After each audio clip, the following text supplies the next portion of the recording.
The sound of monitors beeping echoed steadily through the sterile, dimly lit hallway of St. Margaret's private hospital, where the elite and forgotten alike sometimes met the same fate: quiet rooms, endless waiting, and the relentless ticking of time.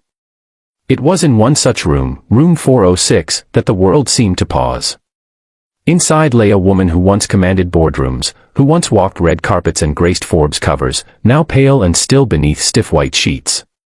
Her name, Vivian Hartley, heiress to the Hartley tech empire, one of the youngest self-made billionaires in the country, and for the past 9 months, a woman without a voice, locked deep within the void of a coma. Most of the world had stopped talking about her months ago, the headlines replaced by newer tragedies, fresher gossip. But inside the walls of this hospital, one man hadn't forgotten her, Dr. Elias Rowe, a 29-year-old trauma surgeon with a kind heart, a haunted past, and an obsession with the idea that maybe, just maybe, she wasn't gone. Elias didn't belong at St. Margaret's, at least not according to some of his colleagues. While the hospital catered to the wealthy, the powerful, and the untouchably elite, Elias had come from a world far removed from privilege.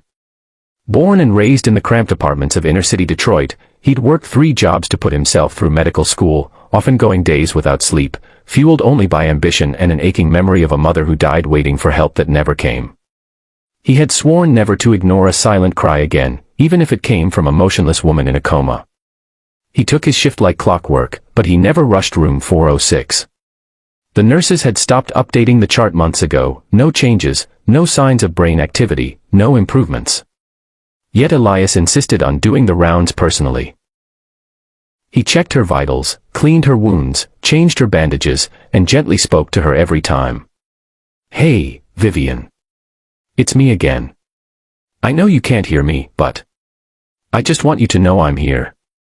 The hospital considered moving her to long-term palliative care, but her attorneys insisted she stay.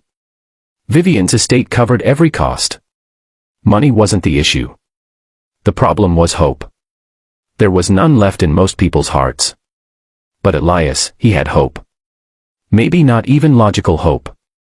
Maybe it was something else. Maybe it was the way her fingers twitched sometimes when he spoke, or the tear he swore he saw once slip down her cheek when he told her a story about his sister. No one else believed him. They blamed muscle spasms and reflexive twitching. Still, he returned daily. Vivian's backstory was a saga of meteoric rise and brutal betrayal. She built her tech startup from scratch in a Harvard dorm room, revolutionized the AI security market, and sold her company for billions by the age of 31. But enemies came with success. The car crash that put her in a coma was no ordinary accident, at least Elias believed that. No charges had been filed. But rumors whispered of sabotage, of a brake failure that wasn't accidental. Vivian had been on her way to a major shareholder meeting the day she was hit. Witnesses said she was acting paranoid in the days before the crash, claiming someone was trying to destroy her. Most brushed it off as stress. Elias didn't. The incident haunted him. She hadn't just been another patient. There was something magnetic about her presence, even unconscious. It wasn't just her beauty, though she was stunning with high cheekbones, sun-kissed skin, and a cascade of golden hair now dull from disuse. It was the way her medical file was littered with notes from doctors who gave up too soon, and the distant voice in his mind that whispered, "She's not done fighting." One quiet evening, as rain pattered against the tall windows, Elias entered her room as usual. He rolled up his sleeves, washed his hands, and gently began to change the dressing on her side where a scar from the accident hadn't healed completely. "You know," he said, his voice barely above a whisper, "people think I'm crazy for talking to you. But I think you hear me. Somewhere in there. I think you're still holding on." His fingers trembled slightly. He had stayed up all night reading her case file again, going over the MRI scans, desperately trying to find something other doctors missed. He even contacted a former neurology professor to review her charts, risking disciplinary action. Everyone told him to move on.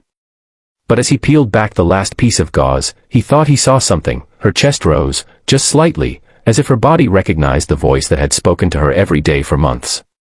He froze. "Vivian," he asked, his voice rising just a bit. "Are you with me?" No response. Just machines humming and the beep of the monitor. Maybe it was nothing. Maybe it was everything. That night, Elias stayed late, pulling up a chair and reading aloud from one of her favorite books, one he had found in her old penthouse apartment when he was sent to retrieve personal effects for the hospital. It was The Alchemist, a story of destiny, of listening to your heart. It seemed fitting. As he read, he reached for her hand, giving it a gentle squeeze, and said, "If there's anything left of you in there, if you're still fighting, I won't give up. Not on you." And then, it happened. Her eyelids fluttered, so subtly it could have been imagined. But Elias didn't imagine things. He leaned in, watching closely. "Vivian," he repeated, heartbeat pounding.